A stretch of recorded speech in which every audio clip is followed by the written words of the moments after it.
Welcome to the Culture Encounters podcast. I am your host, Stephen Ownby, and welcome to part 2 of our very special episode on punk and metal music and the subcultures surrounding both of them. My best friend and brother, Stephen Ownby, will again be joining us this evening. I'm looking forward to part 2 of our conversation. It was really funny. Stephen said to me before we went on the air, hey man, I probably can only do like 15 or 20 minutes of recording because I gotta, take care of my baby daughter. And I was like, yeah, sure, man, no problem. Good with that. Not a big deal. And he and I spoke for an hour. As we do whenever we talk about anything we're excited about, specifically punk and metal, because we both have such pride in those communities, and they can be very inclusive and accepting. And we, as you'll learn in this episode, even more so.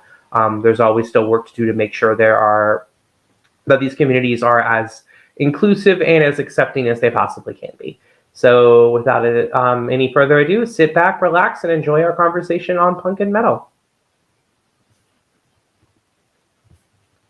Now, Stephen, you mentioned we've talked about lyrics a lot, and you went to school as an English major. And how do you think that your love of these things is what inspired you to start writing?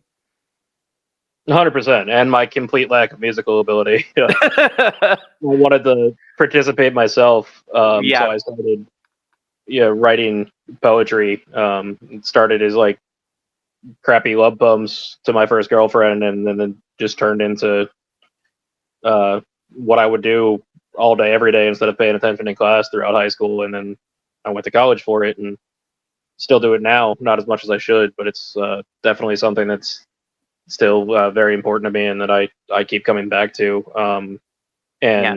I've told other poets, like visiting authors that came to Longwood University to talk to us, and that like these bands were the inspiration for the style, the things that I wrote about.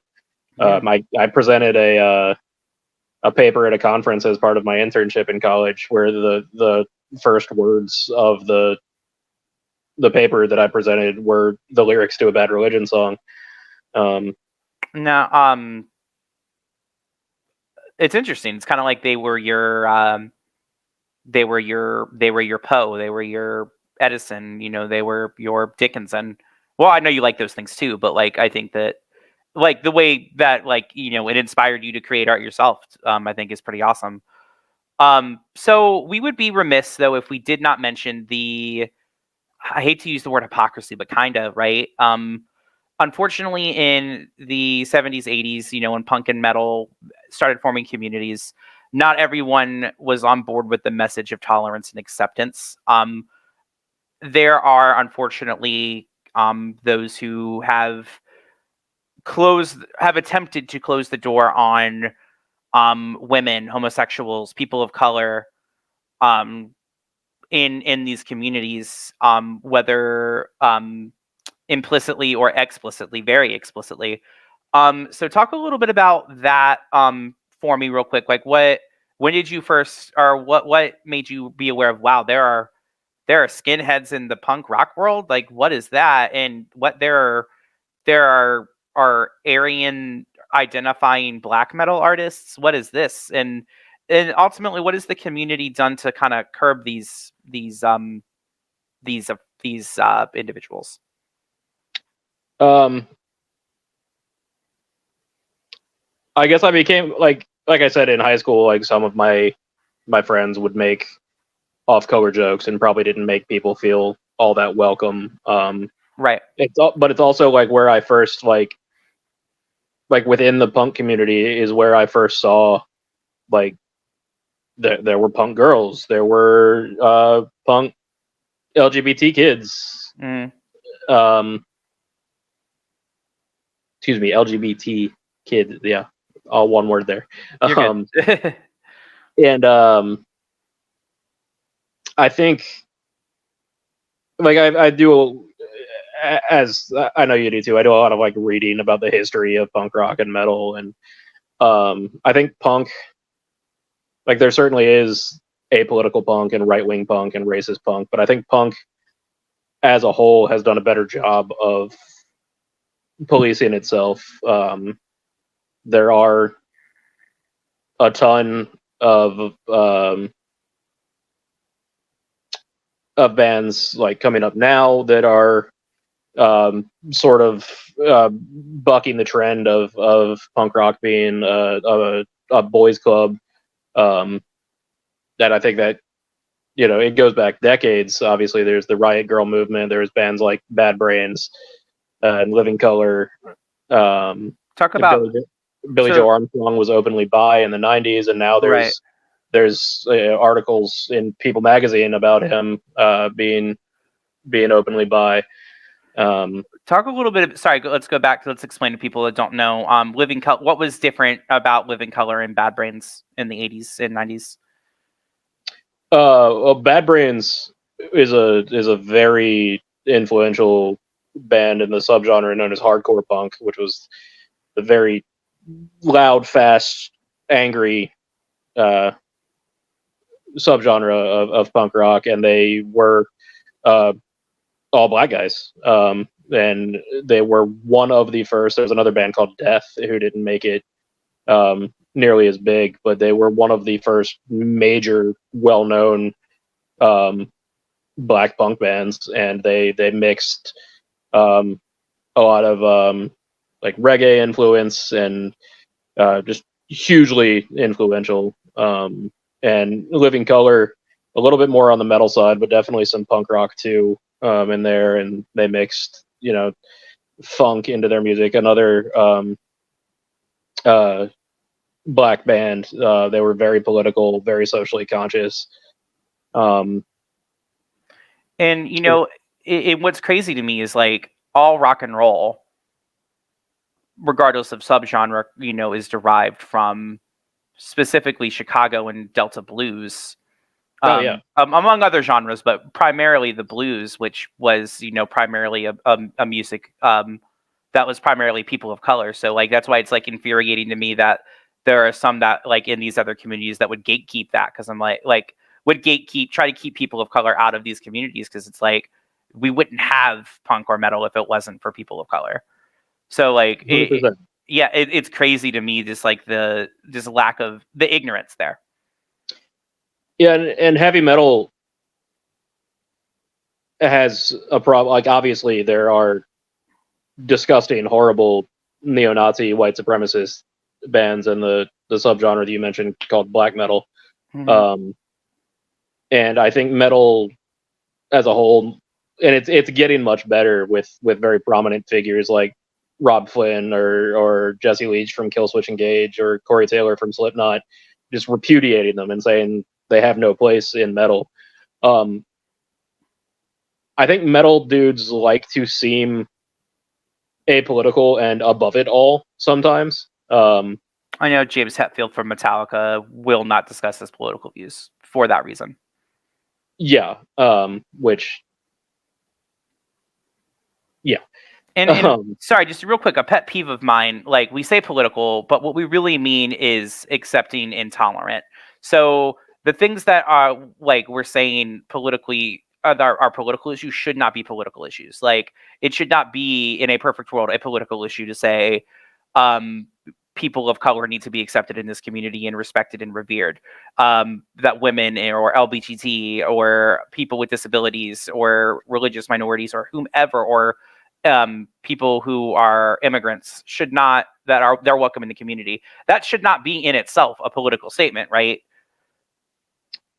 Yeah, I mean, the personal is political, especially for people in marginalized communities. Every moment of their existence has been made political by others, right? I think the people that try to say that you should keep politics and therefore social issues or criticizing politicians out of heavy metal, and some people try to say that you should keep it out of punk rock, which is laughable. Right? Yeah. Clearly, they never actually listened to. Heavy metal has been political from the very start, even War Pigs. If it's been downplayed. Songs like War Pigs and Electric Funeral off of the Paranoid album by Black Sabbath. Yeah. Run to the Hills by Judas Priest. I'm sorry, by Iron Maiden. It's okay. They probably do it too.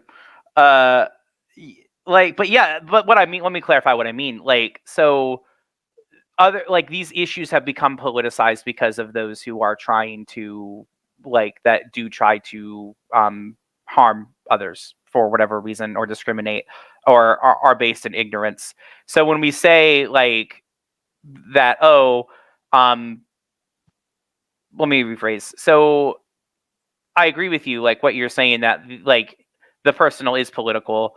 But I think what needs to happen is that these bands should not be afraid to say, like for example, if I were to say and I'm not putting words in anybody's mouth, but if you were to talk to a prominent musician, they should not be afraid to say, yes, people of color are welcome at my show. Yes, people of varying sexual orientations are welcome and encouraged to be at our shows. Like, they should not be afraid to say that. Like, they shouldn't hide behind, that's we don't talk about politics like that. I agree 100% Yeah. that bands in metal need to be more outspoken against hate and bigotry in metal. Not every band has to write about. Sure. A lot of heavy metal is about wizards and dragons and fantasy, or Vikings and knights, and like, yeah, or it's basically a horror movie put to music, and it's about serial killers and a horrible violent murder. That's all fine, but they still need to have, not okay. That's the trailer I'm gonna put in for this. I'm just gonna have just that sound bite. To clarify, I am not fine with horrible violent murder. It's not a subject matter for a band. Sure. But no matter what the band writes about, I think every prominent or every metal musician, period, needs to be very vocal that hate and bigotry have no place in the scene and will not be tolerated. And for sure. I think it's getting better and better. Like those prominent figures that I mentioned, you have up and coming bands that are a lot more diverse. Bands like Spirit Box, bands like Code Orange. You've got just more and more women and people of color and LGBT people starting up metal bands every day, and that's awesome. But yeah, the prominent elder statesmen of heavy metal need to do a better job. And remember that this isn't something new. Metal has had, varying people and orientations since the very beginning. Rob Halford of Judas Priest is openly gay. Right. And I remember, did you ever see, there was an old thing with Lemmy Kilmister, rest in power, from Motorhead, one of the seminal metal bands, and he got a letter saying from a black child saying that the child was being made fun of because he liked heavy metal music. Did you ever see that clip of Lemmy just going off about that? About him being like, no, like basically saying what I said, like, no, like, metal comes from the blues comes from black artists, like, you should absolutely be here. Like, I don't know if you've seen that clip, but it was really inspiring to see him, back in this dude from the 70s, like the elder statesman of heavy metal, and Lemmy, like, being like, hey, no, like, this is for everyone. Yeah, and he was 100% right. All rock and roll is owes a debt to black artists, and wouldn't exist if it weren't for black artists. Absolutely. Especially heavy metal, almost, because it's heavy metal in its original form is just the blues turned up really loud and distorted. Even think like Hendrix, right? Like Hendrix, some people consider Hendrix metal, some people don't, but aesthetically more so. But arguably the greatest guitarist to ever do it, like, really was, I think most people would say the first person they ever heard use distortion in their guitar was Jimi Hendrix. So, like, if that doesn't tell you. Yeah, and going back to the sort of the gatekeeping that we've alluded to, and with that's not metal, that's not punk. Yeah. Some of that I think comes from like building an insular community, that whole us versus them thing that I talked about, and wanting to, the adolescent need to have yourself defined versus Sure. what you're not. But at the same time, I feel like when people are saying that baby metal's not metal, or that what's, for the people who don't know, what's baby metal? Baby metal is a Japanese band that mixes elements of Japanese pop music with heavy metal, and they're somewhat divisive. Less so, I don't see as much of it online now as I did several years ago. But some people just basically try to claim they're not real metal, that they're too manufactured. And I understand the urge to bristle against things that seem manufactured like a gimmick, Yeah, and I do it too for some things, but I feel a lot of the reaction against baby metal is just thinly veiled sexism and racism. I was gonna say, yeah, for sure.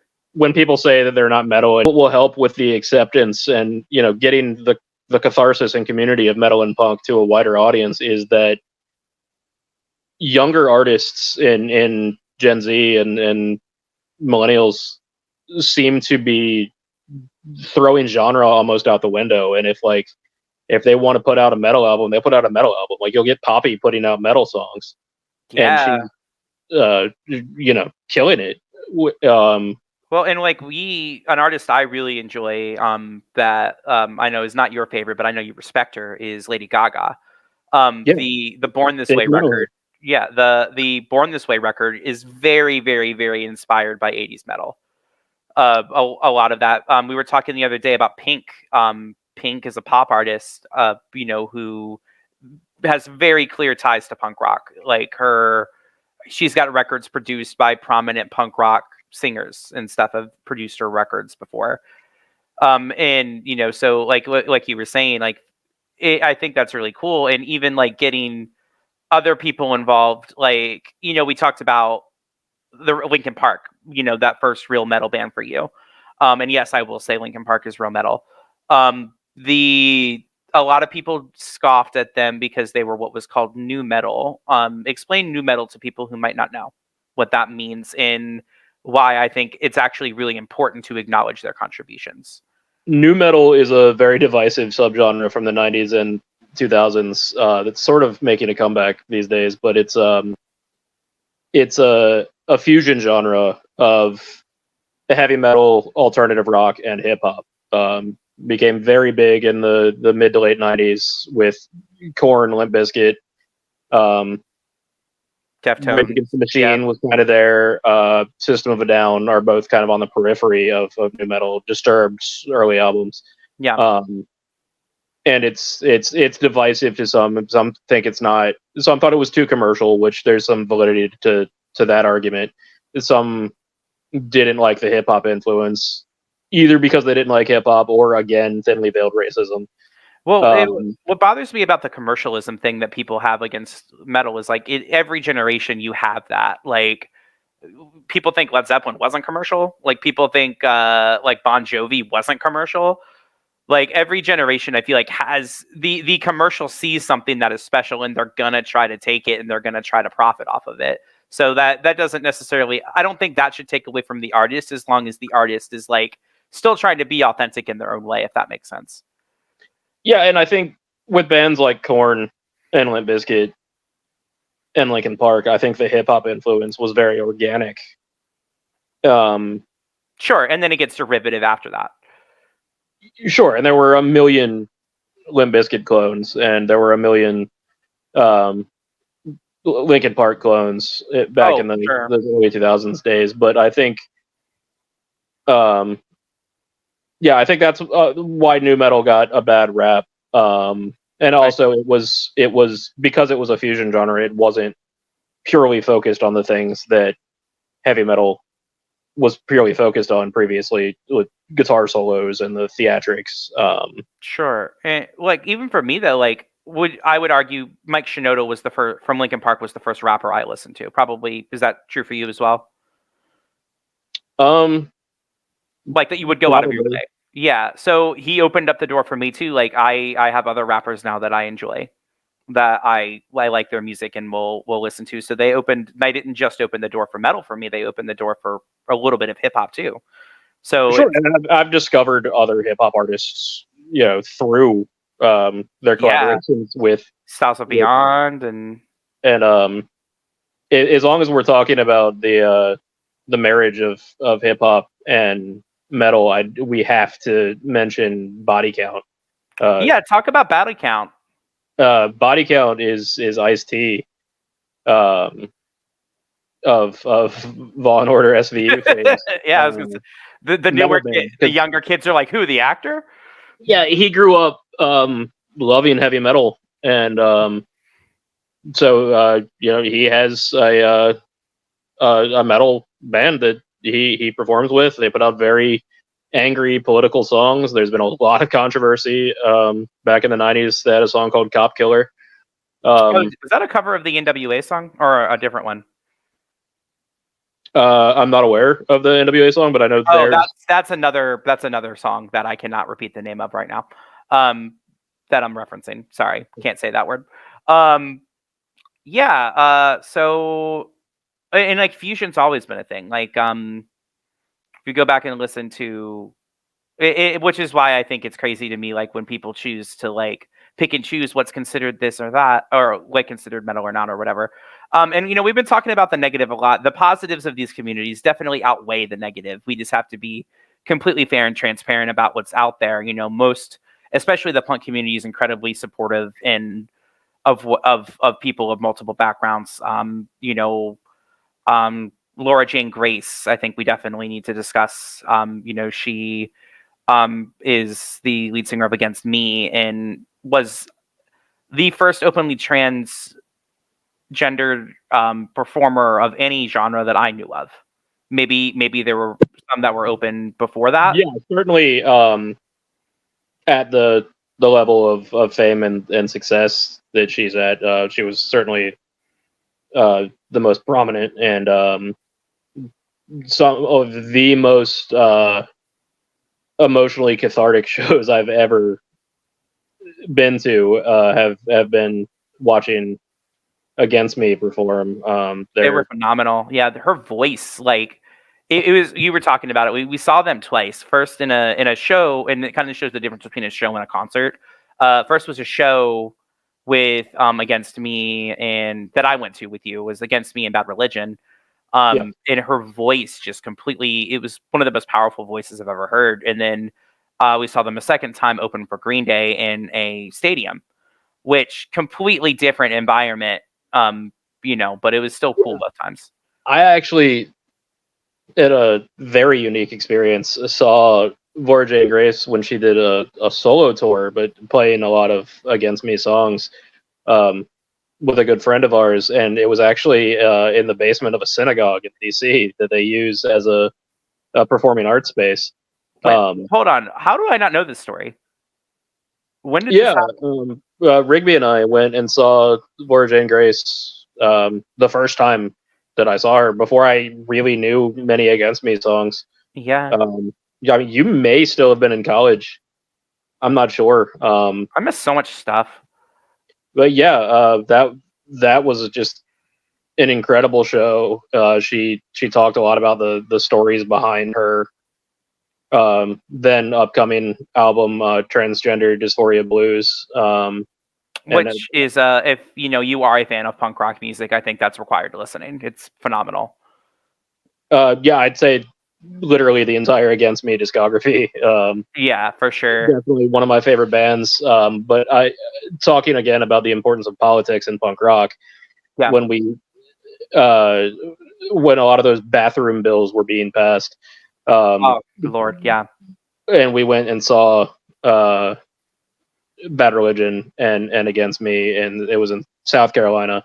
But on that same tour, when they performed in North Carolina, Laura Jane Grace either burned or ripped up her birth certificate on stage and dedicated the song "Black Me Out," which is a very angry song, to the governor of North Carolina. Oh, well, I was not there for that, so that must have been the other time you were there. No, I wasn't there for that either. It was the same tour. Oh, okay, I got you. Oh, was it really? All right, I guess it was the tour the time that I saw them. I don't know. It was one of them. And, got you. I remember, and that same tour was really okay. We get back. We kind of get back to that central theme of catharsis and almost like a group therapy session. That same show, we saw when we saw Bad Religion play. I was going through a really rough time at work. Different job, not the job I'm at now. Where I was very angry with the way I was being treated. It was not fair. It was incredibly. I had a lot to rebel against. I'll put it that way. So. Getting to listen to these punk bands it was kind of like validating my feelings as valid, and an incredible experience for me to get that, and it was incredibly cathartic. And that really speaks to what it's about, is art in general, but specifically the punk and metal communities, I feel are really truly about hearing what you need to hear at that exact moment with what you're going through, because somebody else standing across from you is probably going through it too. And you might remember this story too. We saw a band. We went to a show in Richmond, Virginia. A band called Atreyu, Haste the Day, and It Dies Today were the three bands. We're not going to talk about how I got ping ponged around the mosh pit because I was tiny back then, and I was by far the smallest person there, like in that area, and my feet didn't hit the floor for a good 5 minutes. But that's another story. But I remember in Haste the Day came out. They're a band that kind of, for those that aren't familiar, they're a band that kind of more on the metal side, but there was a time when there were a lot of bands coming out that kind of straddled that line of punk and metal. Like there was definitely some punk influence in Haste Today, I would say, but definitely like a post-hardcore. Yeah, post-hardcore screamo. I've got beef with Haste Today these days because they fired a band member for becoming an atheist. But yeah, that's gross. Well, let people live their lives, please. But anyway, but at that show, I remember specifically there was a gentleman that, stranger to me, stranger to you, we didn't know him. Just really interested in really fat, I think that must have been like his favorite band. He was really into the music and singing along with every word to every song. And I remember afterward, like he saw that we were singing along too and into it. And I remember afterwards, he just came up to me and hugged me, and it wasn't out of place. Like that is the thing, is not out of place at a metal show or a punk show. For sure. Like I remember when we went and saw Beartooth and Trivium. Yeah. We were just talking with a dude never met before in our life. Like we were old friends. Yeah. Same thing at that Machine Head show last year. Oh man, that show was great. Same thing at that show. Shirt I'm wearing. Oh yeah. Oh, I'll talk about. We got to start wrapping up, but we got to talk about Masked Intruder. They're great. So tell people about Masked Intruder. The world needs to know about this awesome band. Masked Intruder is a very lighthearted pop punk band with the gimmick that they're all like cartoonish criminals, and they wear different colored ski masks and do skits on stage with a friend of theirs who pretends to be a police officer chasing after them, and it's they're very socially conscious and raise money for a lot of progressive causes and like police accountability stuff, and they're very funny and put out some pretty killer pop punk songs. Yeah, if you're a fan of like Newfound Glory or Yellow Card, I think is a good one. If you like the band Yellow Card, you would love Masked Intruder. Like musically, I think it's very similar. Not safe for work lyrics. No, at all. Most of the bands we're talking about are very liberal with their use of 4-letter words, which is part of their community, and that's all good. But yeah, just letting you know that any children that listen to this podcast, sorry, Amma, Any kids that listen, these our parents, just maybe look at the lyrics before they do. Just want to take the time to say thank you for taking time out of your evening to talk with us today, man. Yeah, thanks for having me. I've really enjoyed this. Yeah, for sure. You and I could talk about metal and punk rock literally all night, but I've got a baby to get to. Yeah, I need to be at her first concert. It's non-negotiable. But yeah, if y'all, I also disclaimer, they have the most beautiful child that has ever existed, and I will also die on that hill. I'm not biased. It's okay. Wouldn't have to agree with you. But all right, this has been great. Thank you everyone for listening to this very special episode of Culture Encounters, and I will see you next time.